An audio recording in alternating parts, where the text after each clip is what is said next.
Okay, today's gonna be like a tidying up completion type of day for the Evo 8 project. So this morning I already went through and finished up all the wiring in the engine bay. So I had to extend the harness that goes to the cam sensor and just really cleaned everything else up over in this general vicinity, rerouted a lot of lines and wiring and whatnot. So that's all cleaned up, waiting on fittings for the valve cover so we can connect back to our catch can. Other than that, the base is pretty much done. I do have a power steering leak I need to take a quick look at. That should be a very simple fix, so I'm not too worried about that. And then over here we have our very, very dusty rear bumper. Now I did mention a few videos ago, I was debating repainting this bumper, and it's not worth it. It is far too nice, and it could definitely be fixable with a little bit of wet sanding and polishing. Let me show you guys what I'm talking about. There's some weird waviness going on right here, and then a run right there. So with just those two issues, it's not worth repainting the whole entire rear bumper because the rest of this thing is absolutely mint. She's just a bit dusty.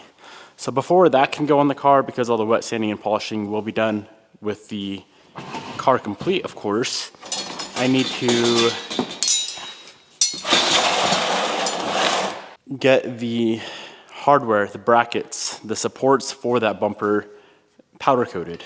So there's these two side ones here, and then there's this main center one here. Now I don't know what we're gonna do here. I think this section right here, which is for the license plate mount, I'm pretty sure we're just gonna remove that because the license plate mount now is on the rear bumper bar. And then the hood latch as well. This thing needs to be powder coated. It's just been kicking around, so I'll throw this in with those three pieces. But let me figure out what we're gonna do with this. Let's see if it even fits on the JDM rear. Yeah, that'll work perfect. So if we pull just the license plate bracket off, which there's 4 spot welds, then this guy will bolt right on the rear bumper. And of course, you already know the easiest way to remove spot welds is with a little mini belt sander.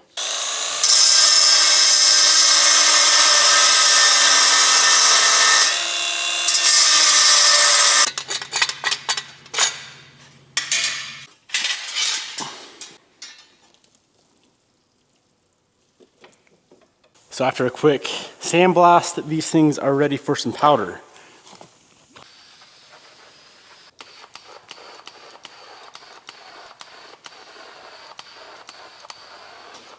All right, boys, all of our bracketry is finished up. Here's the hood latch. All this went, of course, blackjack from Prismatic Powders. Hood latch still latches, it appears. And then here's the centerpiece, and the outer pieces for the rear bumper. My goal for the night is just to get this thing on the ground complete with all the body panels, wheels back on. I need to go through, torque some hardware, and regulator should be here tomorrow. So technically, if I want to drive the car tomorrow, I'm gonna need to steal the steering wheel out of the Blue 9, put it in the 8, and we should be able to go on a drive. I don't know if the weather's gonna permit tomorrow or not, but in the meantime, let's just wrap up a couple other little things. So this guy is gonna sit like so, screwed on with 5 screws.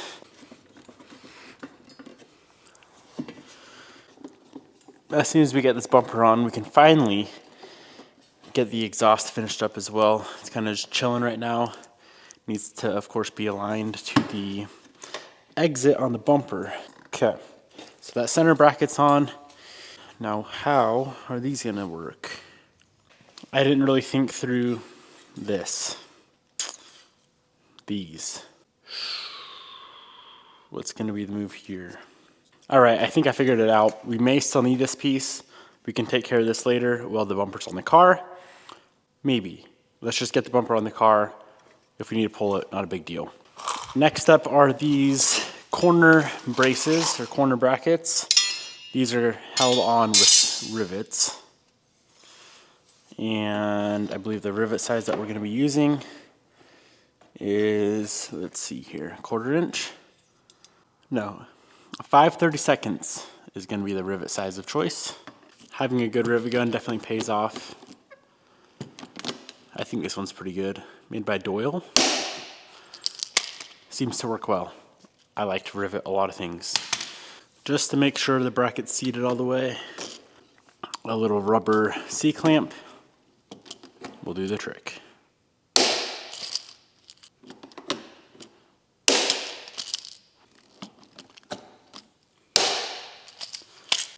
The rear bumper is complete. Let's slap her up on the car and see what we can do about the license plate bulbs.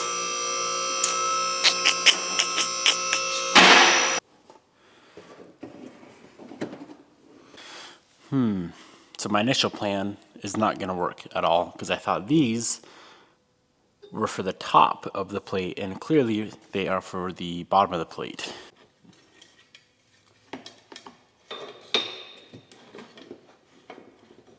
I might have an idea. This might be mounted right to the license plate. I don't know if it's gonna work, but it's worth a shot, right? Okay, for your reference, I have my Evo 9 license plate.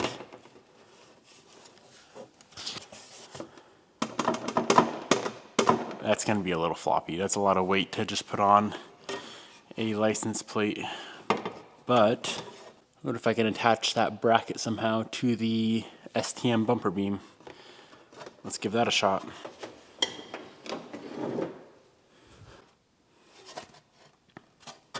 So the best method is going to be take 2 pieces of steel, and it's going to be pretty much a backing for this plate and this mount. I'll show you guys some other day. Unfortunately, I do not have the steel here to make these, and the steel shop is closed, but that'll be easy resolution, and I can get this done while the bumper's on the car. So let's get the bumper on once and for all.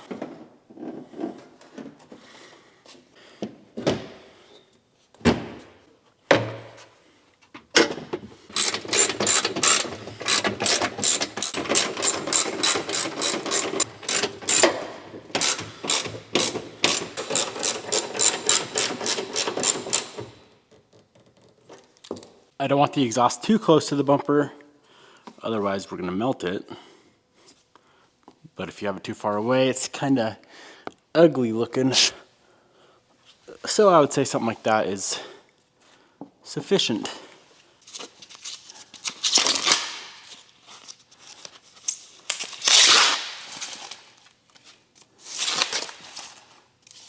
Oof, it's like Christmas. Look at that muffler. Wow. Now I picked up some OEM inner splash shields, fender liners. Not really fender liner. It's called the splash shield, according to Mitsubishi. And thankfully, they come with all of the screws and clips that you're gonna need. And to my surprise, they were still available, and they're only about 30 or 40 bucks a side.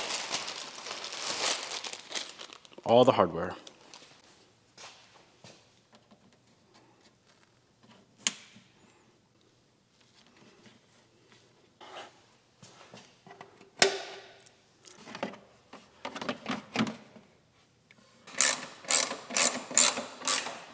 I don't think I did this one right. Pretty sure this is not accurate. And now it should be is like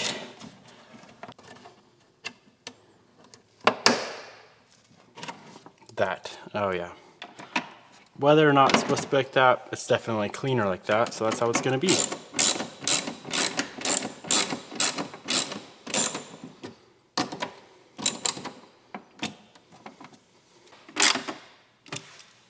Moving on to the front. These are not OEM, and I don't know if they're gonna fit right, but I guess I'll be a test dummy. When I bought them, I was thinking, well, they're just fender liners.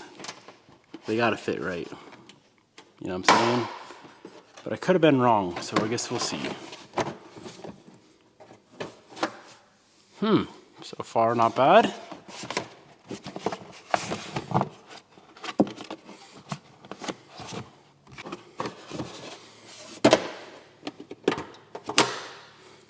Well, color me impressed. The Rock Auto Special actually fits like it should. Come on, camera, quit tripping out. Clips in perfectly in all locations. I'm sure it's gonna line up fine with the front bumper, and it looks factory. I'm surprised.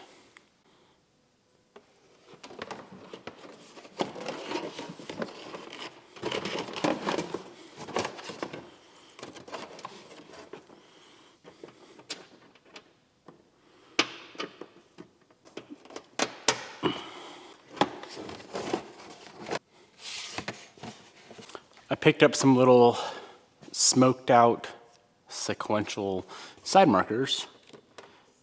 Not sure how these are gonna look, but hopefully cool and not ricey is the goal. I don't mind that. That's a good look.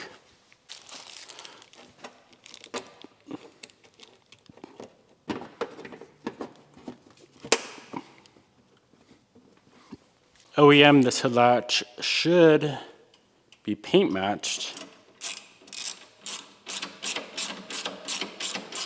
but a powder coated black, in my opinion, looks really, really good as well.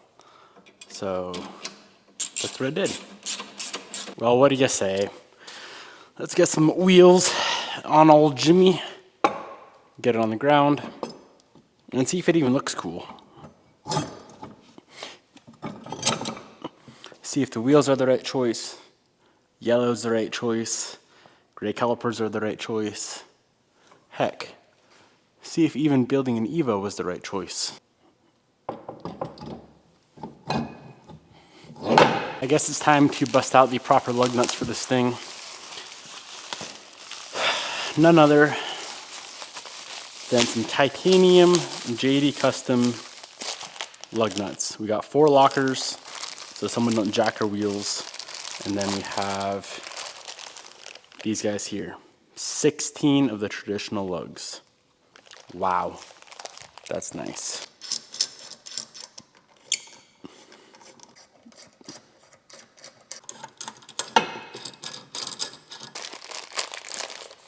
So I currently have a 5mm spacer on the front, so the wheels clear the brakes. Actually, that might be even smaller. Okay, this guy was a 3mm, and they did not clear with a 3mm. The only other spacer I have here is a 7mm. And thankfully we have some extended studs, so a little spacer like that is not going to be a big deal.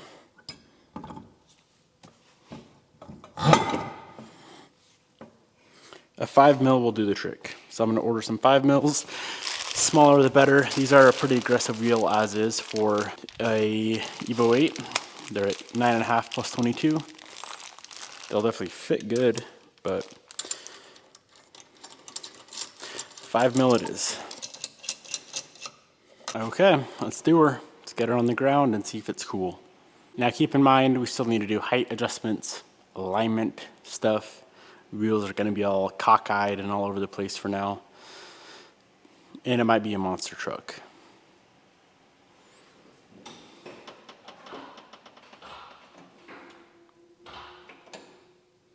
Okay. It's not bad on the height. Dang, son. Well, the car's kind of stuck on the lift unless I jack it up off the lift. It's going to go right back on in the morning anyway for other shenanigans. So here's what we get. That looks pretty freaking good. Here's how she looks from the backside with the bumper installed. I suppose I could just toss on a set of tails. Now don't mind, these things are not staying on the car, but wow, they're dusty. For a temporary purpose, so we can say it's complete-ish. I'm pretty sure it looks better without these bunk tails. Certainly nothing beats the look of the JDM rear bumper. Now I have yet to exactly figure out what I want to do for tails. The all red 7s would look good, the 9s would look good, a set of custom LEDs would look good. I have a few different options, so I guess we'll see what is going to look the best there. Well boys, drop a comment down below and let me know what you think. Did I do a good job? Or is this thing bunk? So I figured when you buy brand new headlights that cost as much as these Jimmys cost, that they would be complete with all the wiring and the bulbs and ballasts and all that good stuff. Unfortunately, that is not the case. So before I put the front bumper on, let's go ahead and get these things fully assembled. These are the fog light edition. This car is wired for fogs. So we need the fog, the high beam, the low beam, and the ballast. And if you're wondering why I spent so much money on new headlights, well, here's why. The old ones are pretty haggard. I have no idea if any of these electronics on the old headlights work properly. So we're gonna have to do some testing. I did pick up a set of yellow fog light bulbs. I think these are gonna look pretty snazzy in here. And if I'm remembering correctly, you do need different fog light bulbs for the JDM headlights. Yellow fogs, yellow car. It's gonna be beautiful. So the fogs are gonna go right in this one here. Okay, I'm curious. So the OEM fog light bulb is much different than the JDM fog light bulb. Here's OEM, here's JDM. JDM takes a 9006 or an HB4 fog light bulb. The high beam is the 9005 and the low beam is a D2S. Now I don't really care to do any crazy restoration on the ballast. If anything, I'll just replace them. But I think with just a good wipe down, they should be fine. You know, being that they are aluminum, I'm just gonna spray a bit of aluminum brightener on these. Hopefully brighten them up a little bit. I don't think it's gonna damage it at all. They're fully sealed, so we should be good.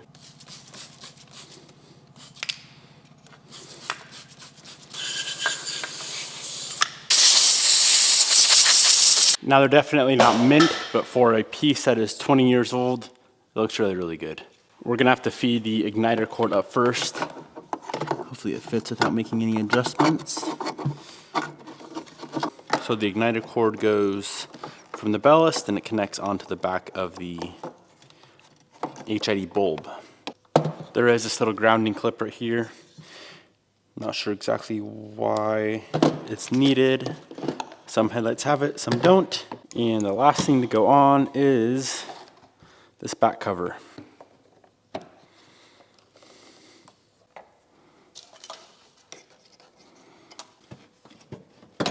Now the unfortunate thing is we cannot test the fog lights.